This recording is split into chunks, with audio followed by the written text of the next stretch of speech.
Kalifornia opäť zažíva vlnu nepokojov. Miestni aktivisti vyšli do ulic San Francisca a Los Angeles, aby vyjadrili svoj ostrý nesúhlas s imigračnou politikou prezidenta Donalda Trumpa.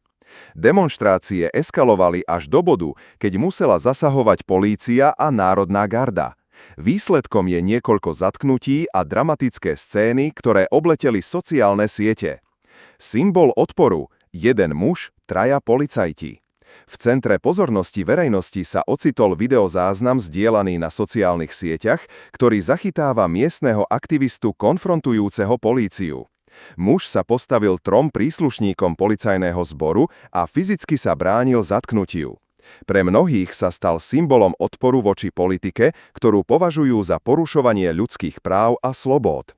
Podľa komentárov pod videom nejde o ojedinelý incident, ale o prejav narastajúcej frustrácie z razí imigračnej a colnej služby ICE, ktoré sa rozšírili po viacerých mestách USA.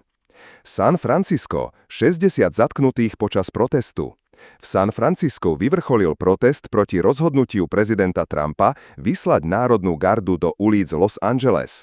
Demonštranti sa zhromaždili pred kanceláriou ICE, kde došlo k potýčkam s políciou a k zatknutiu 60 osôb vrátane niekoľko mladistvých. Podľa miestnych svedkov boli použité aj donúcovacie prostriedky, čo vyvolalo ostrú reakciu verejnosti a ďalšie mobilizovanie protestujúcich na sociálnych sieťach. Los Angeles, 3. deň nepokojov. V Los Angelese trvajú demonštrácie už 3. deň. Polícia vyhlásila viaceré oblasti za nezákonnú zónu zhromažďovania. Blokovanie ciest, výbuchy a strety s políciou sprevádzali nasadenie slzného plynu a použitie obrnených vozidiel. Aktivisti tvrdia, že ide o zneužívanie moci a pokus zastrašiť komunity imigrantov. Mnohí sa pritom odvolávajú na hodnoty občianskej slobody a upozorňujú na nehumánnosť deportačných praktík. Politický konflikt na úrovni štátu. Guvernér Kalifornie Gavin Newsom ostro kritizoval prezidentovo rozhodnutie o nasadení Národnej gardy a avizoval právne kroky voči federálnej vláde. Vyhlásil, že Kalifornia nebude tolerovať militarizáciu verejného priestoru na politické účely.